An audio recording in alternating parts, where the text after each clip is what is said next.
اللہ جل مجدہ نے اس آیت مبارکہ کے اندر 4 باتوں کا ذکر فرمایا۔ ایک تو یہ بات کہی کہ ولا تاہنوا، یعنی سستی نہ کرو، بزدل نہ بنو۔ سستی کرنا جو ہے یہ کامیابی نہیں بلکہ ناکامی ہے، یہ فتح نہیں شکست ہے۔ جو بندہ سست ہو جائے، بزدل بن جائے، اسے کبھی کامیابی نصیب نہیں ہوتی، ہمیشہ وہ ناکام ہی رہتا ہے۔ اسی لیے تو اللہ جل مجدہ نے خبردار فرمایا کہ میرے بندوں کبھی سستی مت کرنا، کیونکہ سست ہو گئے تو پھر کبھی تمہیں کامیابی نصیب نہیں ہوگی، کبھی تم فتح نہیں پا سکو گے، کبھی تم غلبہ نہیں دشمن پر پا سکو گے یہ تم اگر سست ہو گئے۔ اس لیے فرمایا ولا تاہنوا، کبھی سستی مت کرو۔ جو کہتے ہیں نا بزدل بندہ ہے نا، اس کا رب بھی ساتھ نہیں دیتا۔ رب بھی اسی بندے کا ساتھ دیتا ہے جو انسان بہادر ہو، تکڑا ہو، ہوشیار قسم کا ہو۔ رب بھی ساتھ اسی بندے کا دیتا ہے۔ جو بندہ بزدل بن جائے، سست بن جائے، نااہل بن جائے تو کبھی رب اس کا ساتھ نہیں دیتا۔ تو اسی لیے فرمایا ولا تاہنوا، کبھی سستی مت کرو، ولا تحزنوا، اور کبھی غم بھی مت کھاؤ۔ اگر تمہیں کوئی پریشانی آ گئی ہو، تمہیں کہیں سے کوئی دکھ پہنچا ہو، کہیں سے تمہیں کوئی تھوڑی سی شکست کا سامنا پڑا ہو ظاہری طور پر، تو اس کے غم میں نہ ہمیشہ رہو، چھوڑو غم کو دور کرو، سستی بھی نہ کرو اور غم بھی کبھی نہ کھایا کرو۔ جو ہو چکا وہ تو ہونا ہی تھا۔ ولا تاہنوا ولا تحزنوا، اور کبھی سستی بھی مت کرو اور کبھی غم بھی نہ کھاؤ، وانتم الاعلون،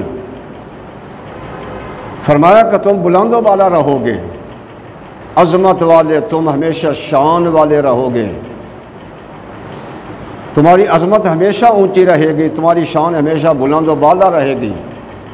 لیکن ایک شرط ہے، اگر وہ شرط تمہیں پائی گئی تو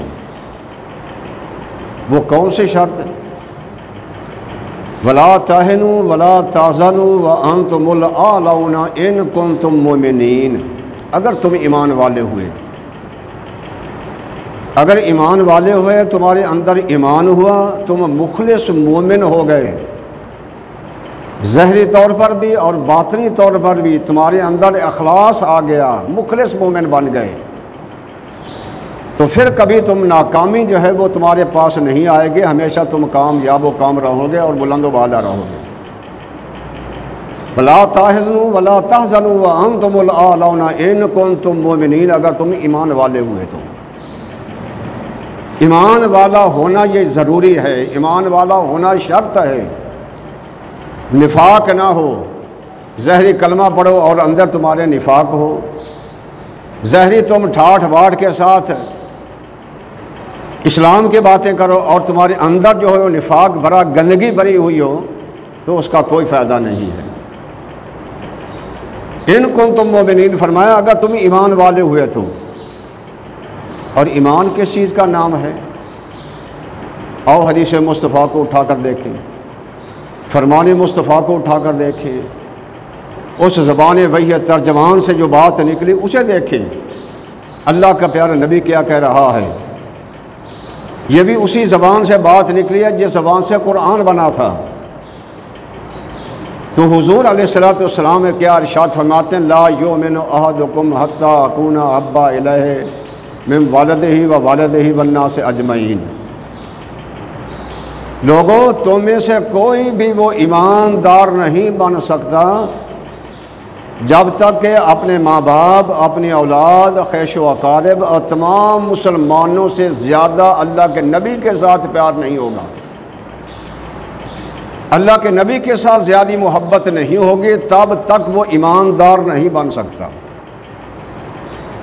یہاں یہ نہیں کہا کہ زیادہ نمازیں پڑھنے سے ایماندار بندہ بن جائے گا، یہ بھی نہیں کہا کہ زیادہ لمبے روزے رکھنے سے بندہ ایماندار بن جائے گا، یہ بھی نہیں کہا کہ بار بار حج یا عمرہ کرنے سے انسان ایماندار بن جائے گا یا خیرات کرنے سے ایماندار بن جائے گا، یہ بات نہیں۔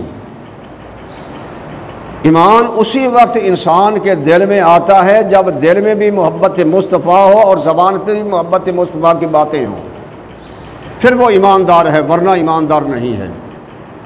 کیوں؟ یہ اعمال ہیں، نماز پڑھنا، زکوٰۃ دینا، حج کرنا، عمرہ کرنا، روزے رکھنا، یہ اعمال ہیں۔ تو اعمال اسی وقت فائدہ دیتے ہوں گے کہ جب انسان کے دل کے اندر ایمان موجود ہوگا، اور ایمان نہیں ہوگا تو اعمال کا کوئی فائدہ نہیں۔